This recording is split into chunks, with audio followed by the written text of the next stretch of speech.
6:30 in the morning. It's about 18 degrees out here, and we're standing on top of Cahokia Mounds, just east of St. Louis.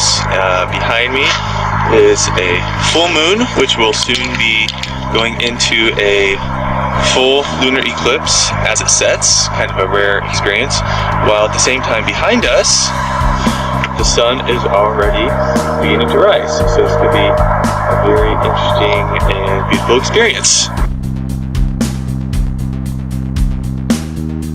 The sun cannot throw the Earth's shadow on the moon, because sometimes they are very near to each other.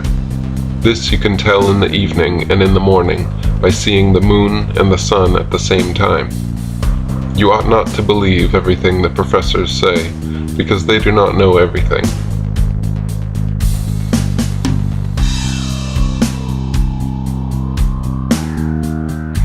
First off, let's take a look. Lunar eclipse with this model.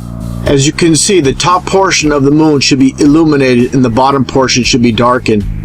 Just another image just representing the supposed orbit of the moon around the so-called ball Earth. Now, take a look here.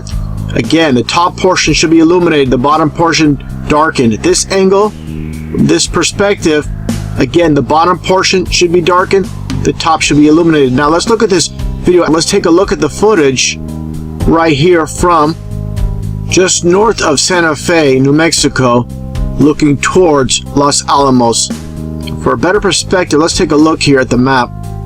Again, just for reference for Santa Fe, so it's the angle you're looking at right here. And as you can see, the upload date was December 10th, 2011. Okay, now let's take a look at the actual footage itself. Talks about the phenomenon of this eclipse.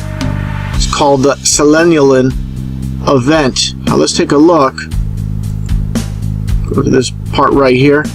Now take a look at this time lapse of this moon, where both the sun, again, this is the sunrise, the sun and the moon are both above the horizon.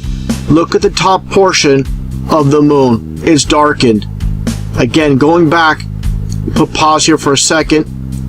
Going back to this model, top portion should be illuminated, of course, and the bottom portion darkened, and you're not getting that. You're getting the exact opposite. Science cannot explain this. Again, let's take a look here at what space.com has to say about this occurring. Space.com's website. Scroll down. See what it says here. This interesting sky watchers should attempt to see the solar eclipse of the moon and the rising sun simultaneously. The little used name for this effect is called Selenian, a phenomenon that a celestial geometry says cannot happen. So there you go. They say it cannot happen. Why can it happen? Of course, because we don't live on a ball Earth.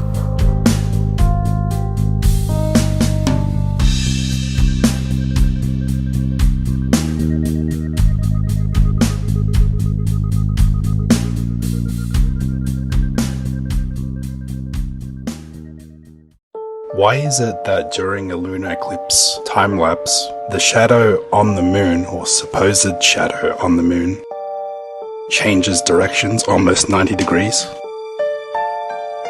Look at this. Comes from the top down. Oh look, the Earth's just making a right angle turn. And then comes off the other way. Now, how does that make sense?